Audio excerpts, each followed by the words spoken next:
Hello and welcome back to Tinkerwinger 5. Today we're going to take a look at the long-awaited Steam controller.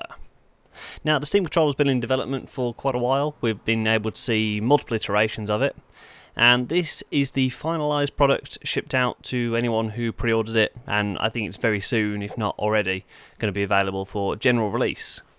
So just unboxing it at the moment, the immediate thought is, this is different, which it is. So we've got three triggers, essentially your R1, R2, but there's also a trigger on the back.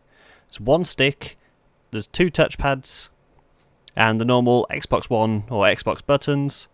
And inside you also get the dongle, some batteries, and underneath everything you've got some manuals and a little dock thing for the dongle. A quick flick through the manual will tell you how to set everything up, plug the dongle in and away you go. But don't throw the sleeve away, because actually if you unfold it, it shows you how the Steam controller goes together. And this is really cool. It's some semi-detailed drawings of how the Steam controller has been put together. And it's very cool. If PlayStation and Xbox did something like this, it would be appreciated. I mean, how cool does this look? And it's on the inside of the case, so you might even miss it. So the Steam controller goes inwards when the Xbox and the PS4 controllers go outwards. So I'm just going to demonstrate what I'm talking about. Look at where the stick is. The bottom part of the grip actually goes upwards rather than downwards like the Xbox and the PS4 controller in front of me. So different is going to be my big description for this controller. Not bad, not good, but different. I've had a good play around with it. I've played it on multiple games, but it is not optimised for a lot of games yet. So let's take it up. Let's open it up and we'll put the batteries in, because this is amazingly cool as well. Just putting the batteries in themselves. So if we take the battery and we slot it in point forward, watch what happens.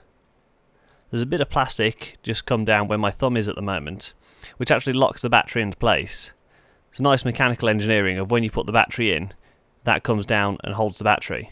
And if you want to get the battery out, you just push that piece of plastic forward. Like so. I mean, it's just the little things. This controller is obviously very cool. Yeah.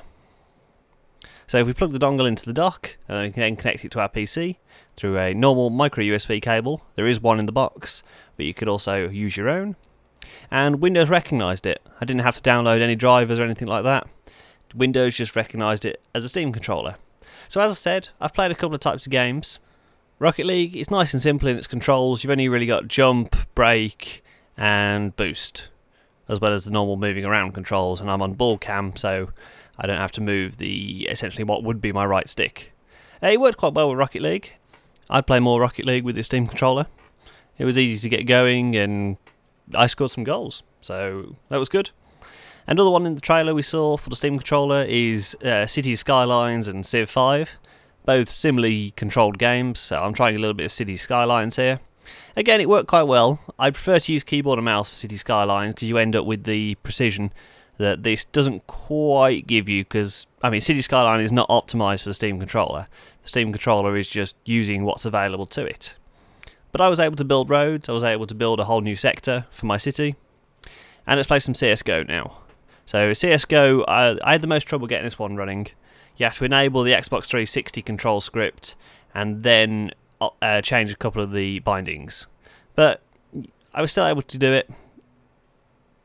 What I ended up doing was having the essentially right stick transferred into a mouse rather than a stick. It just worked a lot better on the Steam controller.